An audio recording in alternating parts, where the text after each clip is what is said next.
Hi everyone, welcome back to your favourite channel doctor Sada 247। मैं हूं शिप्रा तिवारी। बहुत बहुत स्वागत है मेरे प्यारे बच्चों। कैसे हैं आप लोग? उम्मीद कर रही हूँ शानदार जबरदस्त होंगे। सो आज की कहानी जो मुझे सुनानी आपको सुनना है शिप्रा मैम की ज़बानी। एक बहुत बड़ा सवाल है कि अगर हमारा स्कोर, जो कि बहुत सारे बच्चों का ऐसा रहता है कि 400 से अगर 600 के बीच में है, तो क्या हमें कोई कॉलेज मिल सकता है? क्योंकि इस बार जो नीट के स्कोर आए उसके हिसाब से तो भाई 600 वालों को कोई कॉलेज नहीं मिल रहा है MBBS का। हाँ, मतलब काउंसलिंग अभी नहीं हुई है, पर फिर भी हम ये तो प्रेडिक्ट कर सकते हैं कि इतने नंबर वालों को कोई कॉलेज नहीं मिल पा रहा है। तो आज के इस वीडियो में हम ये जानेंगे कि क्या कोई पॉसिबिलिटी है कि हमें कोई और कोर्स मिले, या हम इतने मार्क्स के बावजूद MBBS में एडमिशन ले सकें। तो भाई चलिए शुरू करते हैं आज का मटेरियल या आज की कहानी। तो देखो, ये बहुत इंपॉर्टेंट वीडियो होने वाला है उन सारे बच्चों के लिए जो तैयारी कर रहे हैं, ठीक है।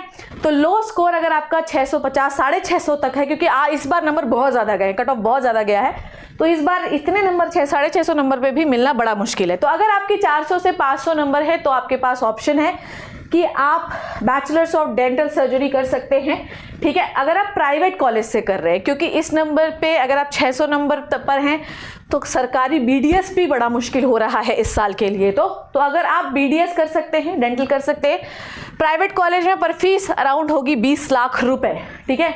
ओके, 20 लाख रुपए पूरे जितने ईयर का होता है।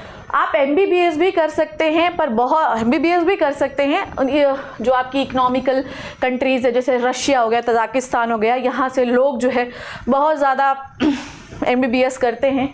यहाँ पर जो MBBS करने की फ़ीस है वो है 30 to 35 lakhs। पर याद रखिएगा कि अगर आप एब्रॉड को चुन रहे हैं MBBS करने के लिए, तो आप जब वापस आएंगे तो MCC के द्वारा आपको एक क्वालिफिकेशन के लिए, या कह सकते हैं हम लोग एक पास करने के लिए, इंडिया में अपने आप को ऑथराइज डॉक्टर बताने के लिए एक एंट्रेंस देना पड़ेगा।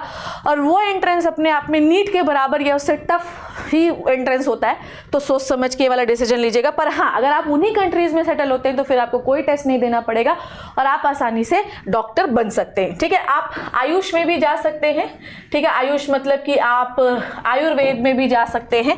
प्राइवेट कॉलेज से करिए, इतने मार्क्स में तो मे भी आपको सरकारी भी मिल जाएगा, ठीक है। प्राइवेट से 14 लाख रुपए जो है, सरकारी इस बार 600 नंबर पे किसी भी चीज़ का मिलना बड़ा मुश्किल हो रहा है भाई, बड़ा मुश्किल हो रहा है, ठीक है। तो आयुर्वेद में आप जा रहे हैं, पूरे साल जो है जितने साल आप पढ़ेंगे 14 लाख के आसपास। आप होम्योपैथिक में भी जा सकते हैं, ठीक है। इवन आप यूनानी जो है आपकी मेडिसिन होती है उनमें भी जा सकते हैं, आप वेटनरी में भी जा सकते हैं। और फीस जो होती है अराउंड 15 से 20 लाख के आसपास होती है, ठीक है। अगर आप गवर्नमेंट से कर रहे हैं, आपको BHMS गवर्नमेंट में मिल जाएगा इतने नंबर पे, आपका 5 लाख रुपए आएगी। पर अगर प्राइवेट से आप BHMS कर रहे हैं, होम्योपैथी कर रहे हैं, तो 12 से 15 लाख रुपए मिलेंगे, ठीक है। ऐसे ही वेटनरी भी आपको बड़ा मुश्किल है आपके इतने नंबर पे, ठीक है।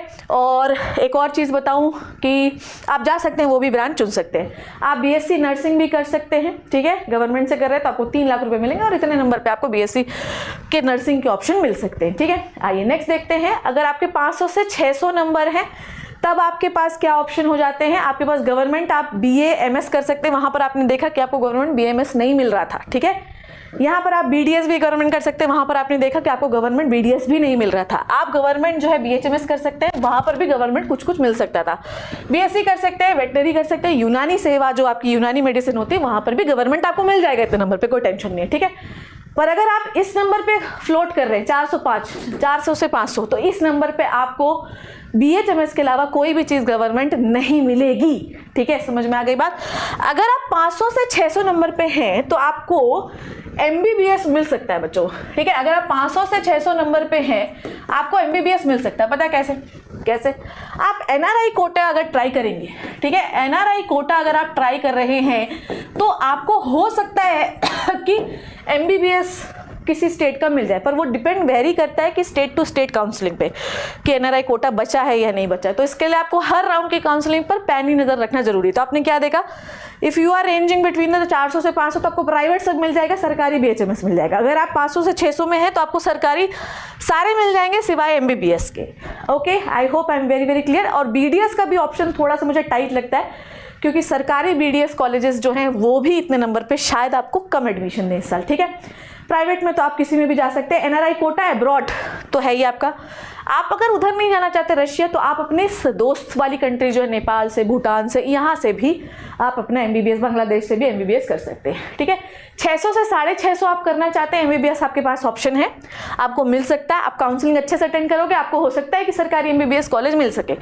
तो इसलिए काउंसलिंग के लिए हम लोगों ने एक डिफरेंट चैनल बना रखा है ना, एक चैनल बना रखा है, उस पर ही आपको सारे वीडियोस मिलेंगे। ओके, तो आपको MBBS मिल सकता है। इवन मैं आपको बताऊं कि अगर आप काउंसलिंग ढंग से अटेंड करोगे तो आपको गवर्नमेंट भी मिल सकता है, और आपको प्राइवेट तो मिल ही रहा है, ठीक है। अगर आपको गवर्नमेंट नहीं मिलता है तो NRI कोटा है, और अगर आपकी जेब अच्छी खासी टाइट है तो आप प्राइवेट में आसानी से एडमिशन ले सकते हैं। 30 से 35 लाख रुपए आएगा। अदर ऑप्शन में तो BDS है ही, BHMS है ही, BVSC है ही, BSc है ही, ये सारे ऑप्शंस हैं। आपने देखा 400 से 500 में आपको कुछ भी नहीं मिल रहा है ना। फिर आपने 500 से 600 में देखा कि आपको MBBS नहीं मिल रहा है, पर ऑलमोस्ट आपको सारे गवर्नमेंट मिल रहे हैं। 600 से 650 में अगर आपने काउंसलिंग अच्छे से अटेंड की तो आपको गवर्नमेंट कॉलेज हो सकता है मिल जाए, अगर आपकी किस्मत बहुत अच्छी रही और लोगों ने सीट छोड़ी थी। नहीं छोड़ी तो इस मार्क्स में भी बहुत मुश्किल है, ठीक है। और प्राइवेट तो आपको मिल ही सकता है अगर आपकी जेब टाइट है। 600 MBBS अगर आप करना चाहते हैं 600 से 650 मार्क्स पे, तो आप डीम्ड यूनिवर्सिटी में जा सकते हैं, ठीक है। प्राइवेट जा सकते हैं, सेमी गवर्नमेंट और अब्रॉड भी जा सकते हैं। गवर्नमेंट अगर आपको नहीं मिलता है तो, ठीक है, मिल रहा है, बड़ा मुश्किल है इस साल। अगर मैं बता रही हूँ, बार बार आपको कह रही हूँ बड़ा मुश्किल है, पर अगर आप अच्छे से काउंसलिंग अटेंड करेंगे तो मिल सकता है। पर आप प्राइवेट तो जा ही सकते हैं, 30 से 35 लाख वो होगा। सेमी गवर्नमेंट में आप जा सकते हैं, काउंसलिंग में ये आपको मिल सकता है, ठीक है। और अब्रॉड तो ऑप्शन हमेशा ही आपके पास खुला हुआ है। तो कुल मिला के अगर आपके जो मार्क्स हैं वो 400 से 650 के बीच में हैं, तो आपके पास ये ऑप्शन खुल जाते हैं, ठीक है। आई होप आप मेरी बात अच्छे से समझ गए होंगे। अब आपको करना क्या है, आप अपने मार्क्स के हिसाब से अपने कॉलेजेस की लिस्ट निकाल लीजिए, क्योंकि काउंसलिंग जो है वो शुरू होने वाली है, और उन्हीं कॉलेजेस में अब आपको भरना है क्या चॉइसेस और उन्हें लॉक करना है। तो success is not final, failure is not fatal. Success किसी की भी डेफिनेट नहीं होती है। याद रखिए कि हार के बाद जीत, जीत के बाद हार होती है। सिक्के के दो पहलू होते हैं। हमेशा याद रखिए कि समय की सबसे अच्छी क्वालिटी ये है कि बीत ही जाता है, चाहे अच्छा हो चाहे बुरा हो, तो बीत जाएगा। बस अपने आप में कॉन्फिडेंस रखिए और काउंसलिंग को अच्छे से अटेंड करिए, ओके।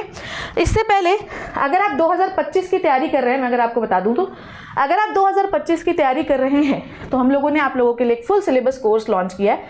चाहे आप 11th के हों, चाहे आप 12th के हों, चाहे आप कॉलेज में हो, कॉलेज में क्या 11th में हो, 12th में हो, या आप BSc कर रहे हो और फिर नीट करना चाहते हैं, आप नीट करना चाहते हैं 2025 के लिए एस्पिरेंट हैं या 26 के लिए, क्योंकि हम 11 में पढ़ाने वाले हैं, ठीक है।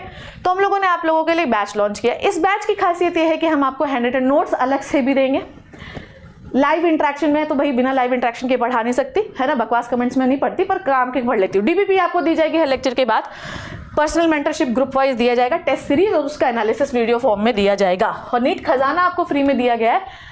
इसका मतलब ये कि इस चैनल पे या नीट में या अड्डा में जो भी नीट वर्टिकल इसमें जितने भी वीडियोस बने वो नीट खजाना पे आपको फ्री मिलेंगे, ठीक है। इसमें मेरे लिए पर इस बैच को एनरोल करने के लिए जिसका नाम है जज्बा, उसके लिए आपको एक कोड इस्तेमाल करने पड़ेगा, विच इज़ द STB। अब STB का मतलब क्या है, शिप्रा तिवारी बायोलॉजी, ठीक है। इस कोड को इस्तेमाल करिए और अवेल करिए। और सबसे अच्छी बात यह है कि जो लेक्चर शुरुआत होंगे वो मुझसे ही होंगे, और याद रखिएगा कि जिस बच्चे को पढ़ा दिया उसका सिलेक्शन होगा।